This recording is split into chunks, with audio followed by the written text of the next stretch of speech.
Good morning class. In last class we studied about the fuel cell and the advantage of fuel cell. Now today's topic is corrosion. ये आप लोग पहले भी पढ़ चुके हो. corrosion क्या होता है? नॉर्मली corrosion क्या होता है कि एक लेयर कोट हो जाती है इन the presence of air and moisture, यानी मेटल के ऊपर कोई एक लेयर कोट हो जाती है, एक लेयर बन जाती है एयर और मॉइस्चर की प्रेजेंस में. ठीक है, उसी को कहा जाता है corrosion. और इसका सबसे अच्छा एग्जाम्पल है रस्टिंग ऑफ आयरन. ठीक है, ये तो नॉर्मल डेफिनेशन थी. नाउ केमिस्ट्री की फॉर्म में क्या है? It is a process in which a metal is oxidise by losing electron, यानी कि वो प्रोसेस जिसमें मेटल ऑक्सीडाइज हो जाता है कुछ इलेक्ट्रॉन लूज करके टू अदर इलेक्ट्रोनेगेटिव एलिमेंट, किसी other electronegative element such as oxygen, जैसे oxygen, sulphur etcetera, to yield metal oxide. और मेटल ऑक्साइड या मेटल सल्फर ऑक्साइड फॉर्म कर लेता है. ठीक है, इसी को क्या कहा जाता है? corrosion कहा जाता है. यानी कि वो प्रोसेस व्हेन जो मेटल है वो ऑक्सीडाइज हो जाता है कुछ इलेक्ट्रॉन लूज करके किसी अदर इलेक्ट्रोनेगेटिव एलिमेंट के थ्रू, जैसे ऑक्सीजन, सल्फर, और क्या फॉर्म कर लेता है? मेटल ऑक्साइड या मेटल सल्फर ऑक्साइड. एग्जाम्पल वही आयरन. आयरन मैंने आप लोगों को एग्जाम्पल बताया था. Iron is corroded in the presence of moisture and oxygen. Now this is the reaction of corrosion. Normally कम आती है, बट आप लोगों को पता होनी चाहिए कि ऑक्सीडेशन के केस में आयरन इलेक्ट्रॉन लूज करता है और रिडक्शन के केस में हाइड्रोजन से रिएक्ट करके वाटर फॉर्म कर लेता है. और ये एटमॉस्फेरिक रिडक्शन की रिएक्शन है, और जो टोटल फॉर्मेशन है वो ये है. तो आप लोगों को जो लर्न करना है वो oxidation, reduction and overall reaction learn करनी है.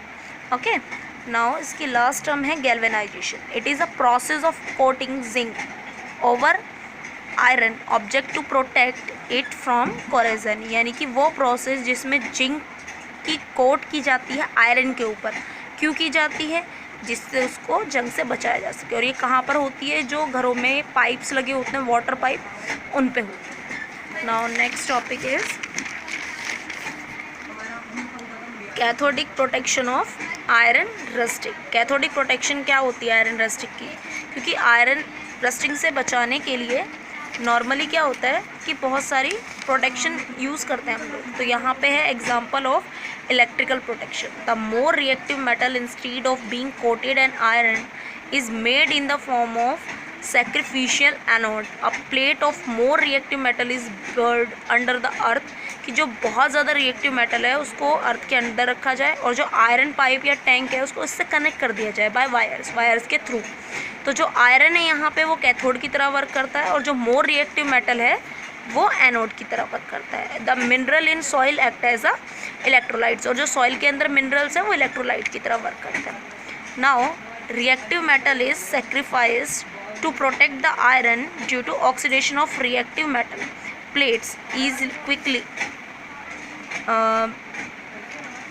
protective metal is sacrificed to protect the iron due to oxidation of reactive plates easily and quickly from time to time. ये इसका डायग्राम है. डायग्राम में क्या बताया था कि जो मोर रिएक्टिव मेटल है वो अर्थ में है, और उसके बाद बाहर से उसे वायर से कनेक्ट किया गया है आयरन पाइप से.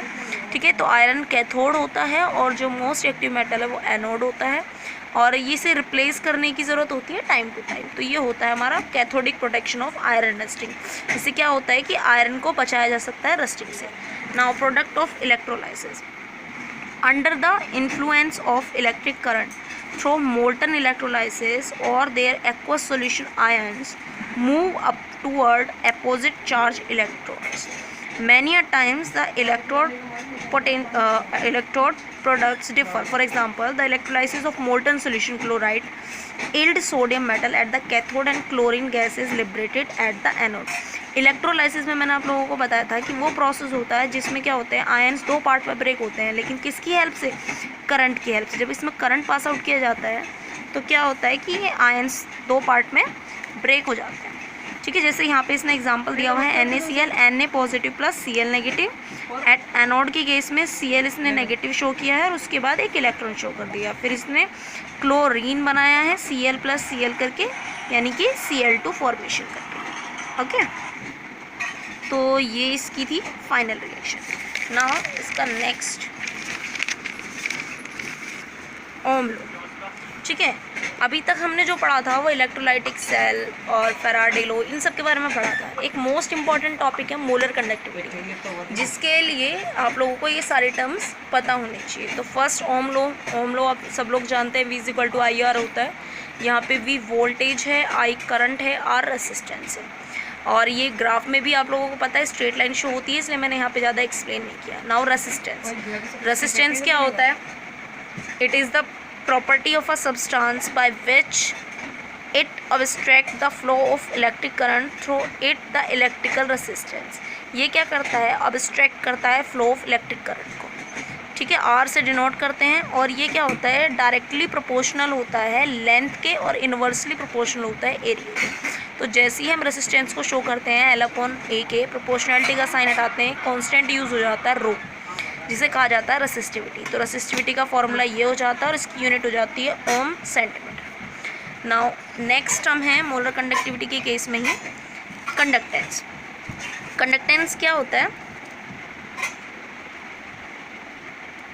Conductance it is the reciprocal of resistance and may be defined as the ease with which the electric current flow through a conductor. यानी कि जो कंडक्टेंस है वो रेसिप्रोकल होता है रेसिस्टेंस का, और इसकी जो SI यूनिट होती है वो होती है साइमन।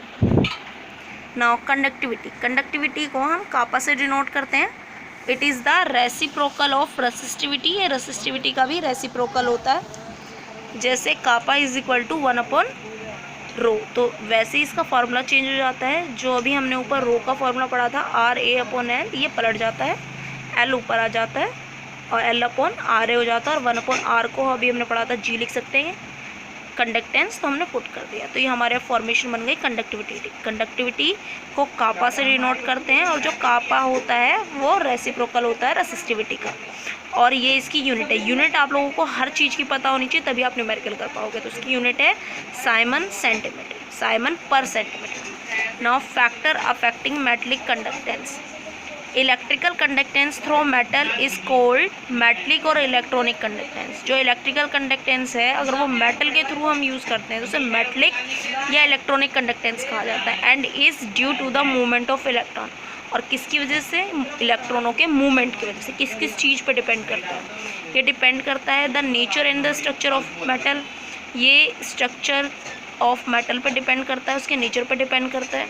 वैलेंसी इलेक्ट्रॉन पर एटम पे डिपेंड करता है। टेम्परेचर पे डिपेंड करता है। क्यों टेम्परेचर पे डिपेंड करता है? क्योंकि ये डिक्रीज़ होता है जब टेम्परेचर इंक्रीज़ हो जाता है। Okay, thank you. Now we will continue in next class.